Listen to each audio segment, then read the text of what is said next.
और देखिए, कांग्रेस में एक तरफ जय हार पर मंथन हो रहा है तो बीजेपी में ये चर्चा, और इसको लेकर बीजेपी में भोपाल से लेकर दिल्ली तक मंथन का दौर चल रहा है।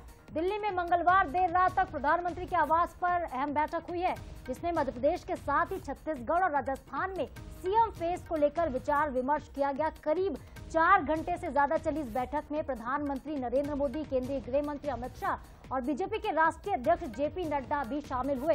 सूत्रों के हवाले से खबर है कि पार्टी ने तीनों राज्यों में पर्यवेक्षक भेजने का फैसला किया है। बड़ी खबर, शिवराज के बयान के बाद चर्चाएं और भी तेज हो गई हैं कि सीएम शिवराज नहीं तो कौन होगा। बता दें कि शिवराज सिंह चौहान ने सोशल मीडिया पर एक बयान जारी किया था। कहा कि मुझे पार्टी ने जो काम दिया मैंने उसे पूरी निष्ठा और समर्पण से पूरा किया है।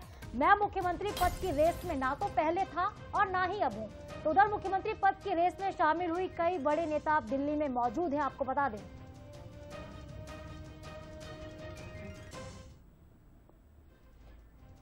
तो देखिए, बातचीत इस पर लगातार आगे जारी रहेगी, लेकिन ये बहुत महत्वपूर्ण सवाल है कि आखिर मध्य प्रदेश में बीजेपी का मुखिया, यानी कि ये कहा जाए कि प्रदेश का मुखिया कौन होगा, किसे मुख्यमंत्री की कमान बीजेपी की ओर से सौंपी जा सकती है। केंद्रीय नेतृत्व की ओर से लगातार चर्चाएं और मंथन चल रहा है, लेकिन दूसरी तरफ चर्चा ये भी है कि क्या मध्य प्रदेश में कोई चौंकाने वाला नाम बीजेपी की ओर से सामने रखा जा सकता है। और हमारे एग्जीक्यूटिव एडिटर मनोज सैनी जी हमारे साथ जुड़ गए। मनोज सर, सवाल यही है कि सीएम शिवराज ने जिस तरीके से बयान दिया है वो रेस में शामिल नहीं है, खुद को कह रहे, तो सीएम शिवराज नहीं तो सर फिर कौन?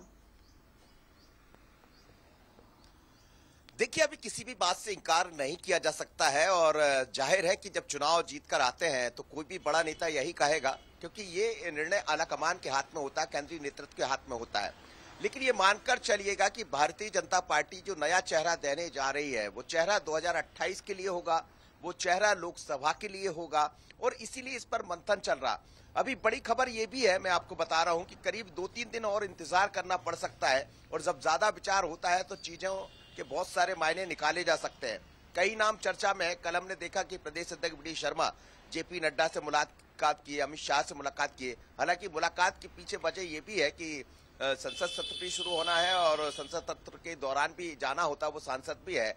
और दूसरी बात ये भी है कि जितना अच्छा गुजरात से लगभग जो बूथ पर काम हुआ है मध्य प्रदेश के संगठन ने किया, बड़ी जीत है, तो दोनों तरफ से बधाइयां मिली है। प्रहलाद पटेल नाम में शामिल है, राकेश सिंह है, कैलाश विजयवर्गीय है, नरेंद्र सिंह तोमर का नाम बड़ी चर्चा में, ज्योतिरादित्य सिंधिया है। लेकिन इससे इतर भी बड़ी खबर यह है कि इससे इतर भी कोई चेहरा यदि दिखाई दे और डिप्टी सीएम की लाइन पर भी भारतीय जनता पार्टी मध्य प्रदेश में बढ़ सकती है। लेकिन ये सब जातिगत समीकरणों के आधार पर होगा। छत्तीसगढ़ में यदि ओबीसी चेहरा दिखाई देता है तो मध्य प्रदेश की तस्वीर कुछ और होगी, इसी तरह राजस्थान में कुछ और होगी। तो मानकर चलिएगा कि बीजेपी तैयारियों में जुटी है और आज या कल में पर्यवेक्षक आ जाएंगे और विधायक दल की बैठक में नाम भी तय हो जाएगा। नाम तय करना केंद्र का काम है। कल तीनों नेताओं के बीच लंबी चर्चा हुई है और लंबी चर्चा के बाद वो तीनों ही जानते हैं कि आखिर मध्य प्रदेश का नया मुखिया किसे देने जा रहे हैं। पर चर्चा बड़ी तेजी से ये भी है, कोई नया और चौंकाने वाला चेहरा हमें दिखाई दे सकता है। शिवराज जी तो है ही उसमें।